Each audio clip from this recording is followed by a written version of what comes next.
যারা 13কে 21 করেছে এই বিষয়ে কোনো ব্যবস্থা গ্রহণ করা যাবে কিনা। মাননীয় স্বরাষ্ট্রমন্ত্রী আজকে ধর্ম মন্ত্রণালয়ের দায়িত্বে। মসজিদ ওয়ারি সেটা তদন্ত পরিচালনা করার জন্য আমি আজকে মন্ত্রণালয়কে নির্দেশ দেব মাননীয় স্পিকার।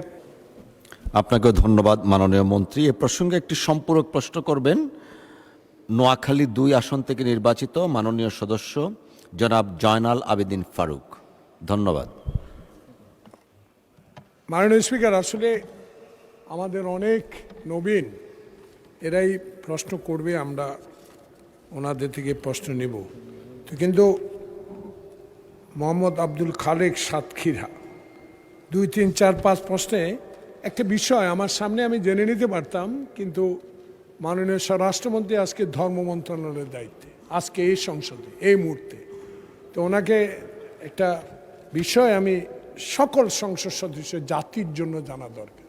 বিগত 16টি বছরে এই মসজিদগুলোতে মডেল মসজিদের নামে অ্যাপয়েন্টমেন্টের নামে কি একটা ইসলামিক অ্যাপয়েন্টমেন্ট দেয় ওনারাই নামে 13 কোটি টাকার বাজেট মডেল মসজিদের জন্য 21 কোটি টাকা পর্যন্ত হয়েছে। তার উদাহরণ আমার নির্বাচনে, তখন আমি বিরোধী দল এমপি ছিলাম। এই বিষয়গুলো একটু তদন্ত করার দরকার। এই টাকাগুলো এত অপচয় হয়েছে যে এখন নতুন মসজিদের দরকার না, আগে যারা অতীতেই 13কে 21 করেছে এই বিষয়ে সব মসজিদগুলো ভেঙে পড়ে যাচ্ছে।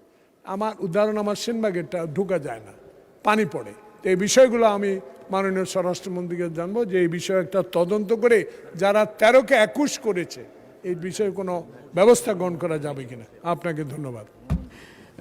মাননীয় মন্ত্রী, একটু পরে মাননীয় সদস্য আপনি বললেন, এই কারণে আমারও বলতে ইচ্ছে হচ্ছে। আপনার সেনবাগে যে অবস্থা, আমার দুর্গাপুরে তার চেয়ে ভয়াবহ অবস্থা। সামনে বিরাট বড় একটা পুকুর, এর পিছনে মডেল মসজিদ, একটা ব্রিজ করে মডেল মসজিদে যেতে হবে। ওই স্থানীয় লোকজন নাম দিয়েছে তাজমহল। মাননীয় মন্ত্রী, মাননীয় স্পিকার কি বললেন লাস্টে? স্থানীয় লোকজন যেহেতু মসজিদের সামনে বিরাট বড় পুকুর, তাজমহলের দৃশ্যটা যেমন পানির সামনে বা পিছনে একটা আছে, ওইটা ওই রকম নাম দিয়েছে যে এটা দুর্গাপুরের তাজমহল। মসজিদের সামনে বিশাল আকারে পুকুর। এখন এইটাতে ঢুকতে গেলে আপনার ব্রিজ করতে হবে আর কি, মসজিদ আর ব্যবহার করা যাচ্ছে না, এই জন্য নাম দিয়েছে তাজমহল। ধন্যবাদ মাননীয় স্পিকার। মাননীয় সদস্য জনাব জয়নাল আবেদিন ফারুক, ইনি অত্যন্ত প্রবীণ সংসদ সদস্য, ওনার অভিজ্ঞতা অনেক বেশি। তিনি যেই প্রশ্নটা করেছেন এটা সর্বক্ষেত্রেই বলা যায় প্রযোজ্য।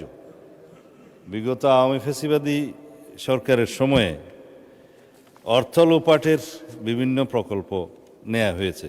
আমি এখানে বলছি না যে পদ্মা সেতুর মতো দুর্নীতি এখানে হয়েছে, তবে ইসলামের নামে মসজিদের নামে তারা যা করেছে সেটা অত্যন্ত গর্হিত কাজ। মডেল মসজিদ অবশ্যই ভালো উদ্যোগ, কিন্তু এই মডেল মসজিদ নির্মাণের জন্য প্রকল্প ব্যয় প্রাক্কলন সেটা যথাযথ হয়েছে কিনা এটা একটা খুবই যুক্তিসঙ্গত প্রশ্ন। 13 কোটি ব্যয় 21 কোটিতে বৃদ্ধি হয়েছে।